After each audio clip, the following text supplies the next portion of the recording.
Muito provavelmente vocês estão familiarizados com os vazamentos de documentos confidenciais secretos de inteligência e também de defesa sobre o plano de Israel para atacar o Irã, ou melhor, contra-atacar o Irã após 1º de outubro ser atacado por mais de 180 mísseis balísticos iranianos contra os territórios israelenses. Para vocês terem uma ideia, que os mísseis utilizados pelo Irã para atacar Israel demoram apenas 15 minutos, menos de 15 minutos, para percorrer mais de 1.500 quilômetros de distância até atingir toda a região de Israel. E esse ataque foi definido como um sucesso por parte dos ayatollahs, dizendo que acertaram todos os alvos possíveis com esse grande ataque de 181 mísseis balísticos, segundo Israel, mas algumas unidades e bases aéreas israelenses foram sim atingidas, mas não como os iranianos defendem e dizem que atingiram, danificaram mais de 20 caças furtivos F-35, acertaram instalações importantes, bases militares, etc, etc, etc. Mas, de fato, não aconteceu. Atingiram bases como a base de Nevatim, entre outros locais também importantes para as Forças Armadas israelenses.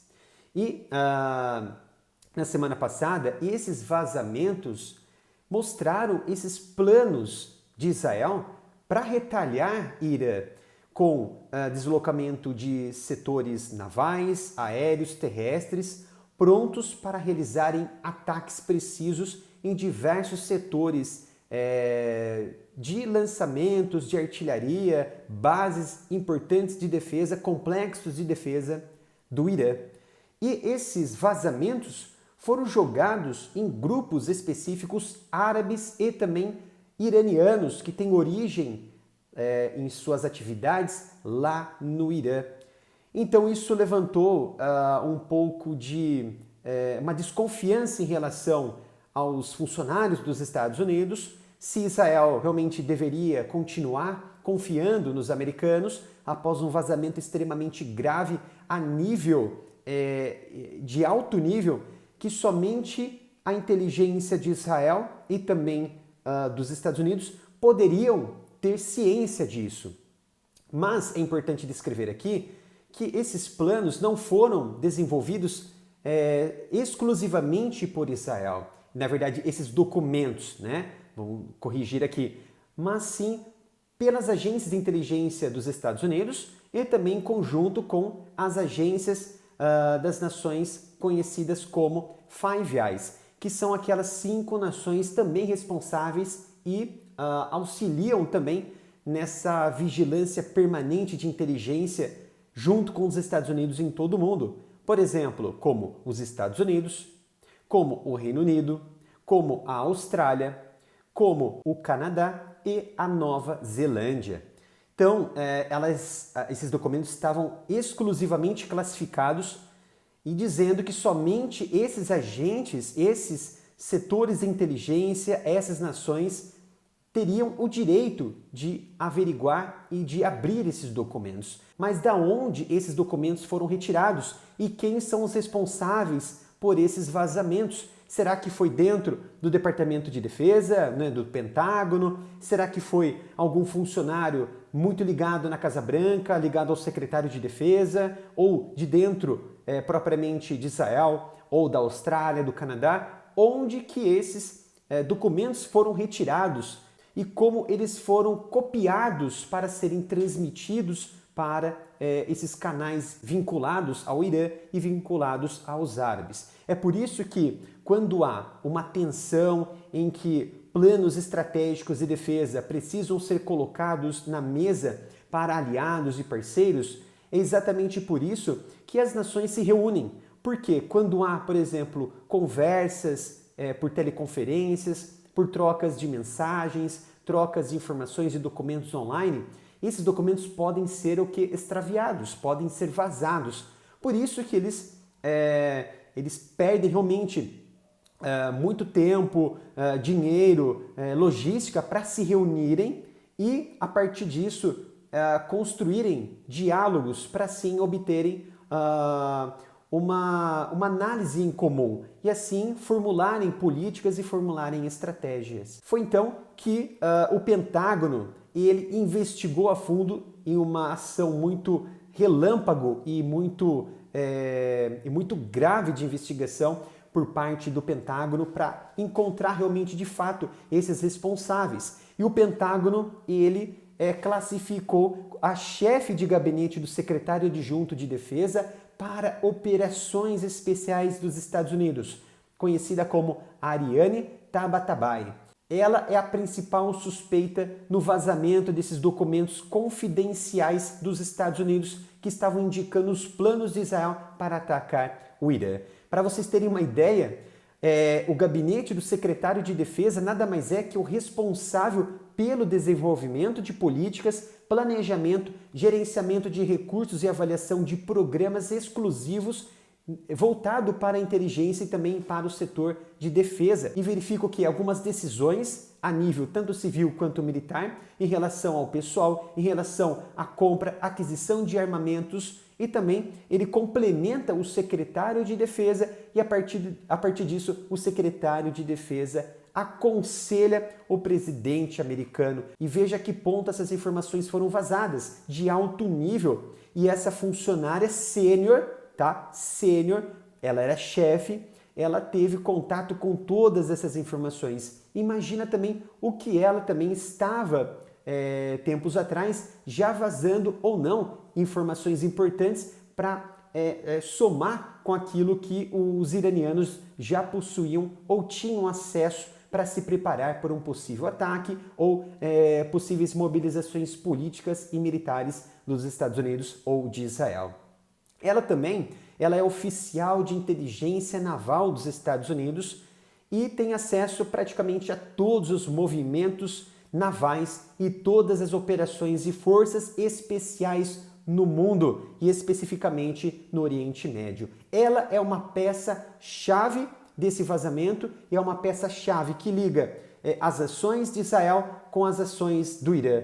Ou seja, quem é Ariane Tabatabai? Nada mais é que uma iraniana nascida no Irã, porém ela se naturalizou americana, passou a trabalhar nos Estados Unidos em algumas organizações de análise de inteligência muito importante dos Estados Unidos, ganhou confiança do governo democrata desde 2021 e assim se enraizou nas principais áreas, nos principais setores do governo dos Estados Unidos. Realmente é assustador onde os Estados Unidos chegaram neste momento. Para vocês terem uma ideia, olha o currículo da Ariane Tabatabai. Ela é cientista política associada à Rand Corporation. Nada mais é que a Rand Corporation, ela é um instituto privado com grandes pesquisadores dentro do próprio governo americano e que auxilia tanto nas informações e na criação de decisões políticas para os Estados Unidos sobre uma variedade de questões, principalmente no setor militar, principalmente também de forças especiais, no setor nuclear, geopolítica e também industrial. Além disso, ela fez parte também como professora assistente nos estudos de segurança na Universidade de Georgetown e foi também consultora civil internacional para a Organização do Tratado do Atlântico Norte, a OTAN, além de ter ocupado cargos sêniores importantes, como, por exemplo, do Instituto, que é o Centro de Estudo Internacional para Assuntos Estratégicos, que é o CSIS, um dos grandes institutos de análise de inteligência e análise de formulação de política, principalmente que fornece informações de alto nível, inclusive avaliando imagens de satélite, em questões de desenvolvimento de armas nucleares. É realmente um instituto extremamente importante dos Estados Unidos que fornece informações para os congressistas e também para as autoridades, os funcionários dos Estados Unidos de alto nível, os seniores, vamos dizer assim. Porém, o mais espantoso está por vir, porque a Ariane, ela estava na mira, ouçam só, estava na mira do Serviço de Inteligência dos Estados Unidos, do FBI, do Congresso americano, da CIA, e ela permaneceu no cargo mesmo diante de tantas questões envolvendo acusações, alegações de espionagem por parte de Ariane.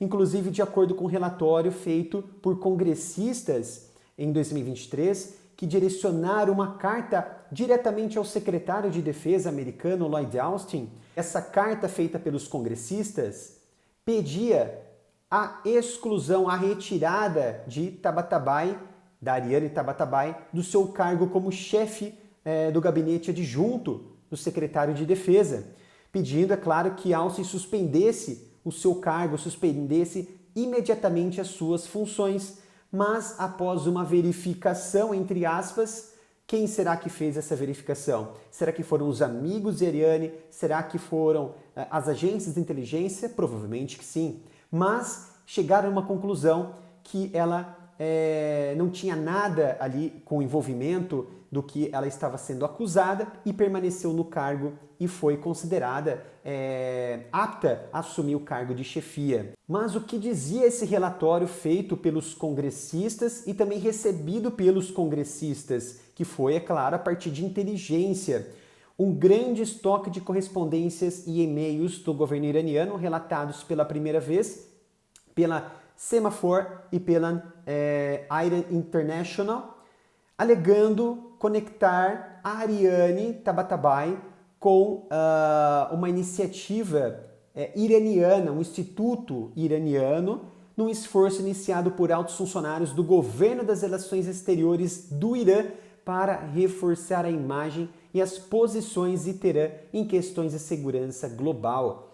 Ou seja, todas essas atividades iranianas tinham como objetivo melhorar a imagem para o quê? Derrubar algumas sanções do Ocidente, por exemplo, dos Estados Unidos, para assim a economia do Irã melhorar nos seus aspectos de desenvolvimento de armas nucleares e de armas também convencionais para o programa nuclear do país. E Tabatabai, ela ainda escreveu num artigo da Foreign Policy, antes das eleições presidenciais dos Estados Unidos em 2020, que a economia do Irã era extremamente frágil e seria forçada a negociar, concordar e fazer concessões para o programa nuclear e assim diminuir as sanções econômicas dos Estados Unidos contra o Irã. Então Tabatabai já estava preparando o terreno para quando Joe Biden assumisse a presidência, e ela colocaria em ação as suas atividades em trazer o Irã como coitadinho, colocar o Irã como está passando por dificuldades muito graves na economia, que poderia afetar toda a sociedade, poderia passar fome, poderia causar um colapso social, trazer para a mesa das discussões do programa nuclear, do Tratado de Limitação de Energia Nuclear do Irã, novamente para a mesa de debate, mas essas negociações não saíram como Ariane Tabatabai ela desejava. Isso porque o Irã não aceitou algumas concessões, os Estados Unidos e outras nações também não, e assim esse possível futuro acordo, essas negociações, elas ficaram paralisadas até hoje. Então, Ariane Tabatabai é a principal, nesse momento, responsável pelo vazamento desses documentos sobre o plano de Israel para atacar o Irã. Então, diante disso tudo, o Pentágono tem Ariane Tabatabai como a principal responsável nesse momento. É claro que pode ter mais indivíduos relacionados ou associados a esses vazamentos do plano de Israel para atacar o Irã, mas também mostra que o governo de Joe Biden ele foi leviano, ele falhou em retirar Tabatabai do seu posto de chefe do secretário adjunto do gabinete, é claro, do secretário adjunto de defesa.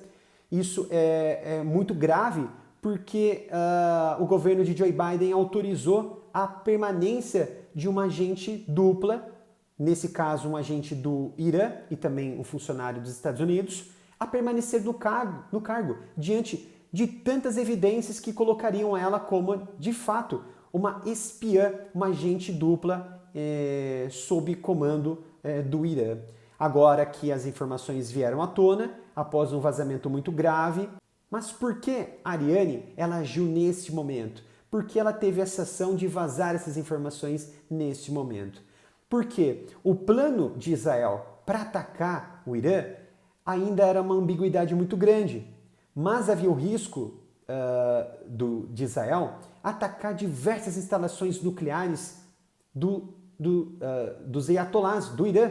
Isso colocaria o programa nuclear de volta à década, por exemplo, de 80, colocaria em um retrocesso de décadas atrás. Então ela agiu para tentar alertar os iranianos a se prepararem para possíveis ataques de determinadas armas em direção a determinados equipamentos, a determinadas áreas, para assim reduzir, e não evitar, mas reduzir danos colaterais e danos muito graves contra o programa nuclear ou até mesmo o programa militar, o programa convencional dos ayatolás. Espero que tenham gostado desta análise de hoje. Não se esqueça de se inscrever, ativar o sino de notificação, compartilhar e curtir o vídeo para não perder nenhum conteúdo. E obrigado pela sua presença. Nos vemos no próximo vídeo aqui no canal.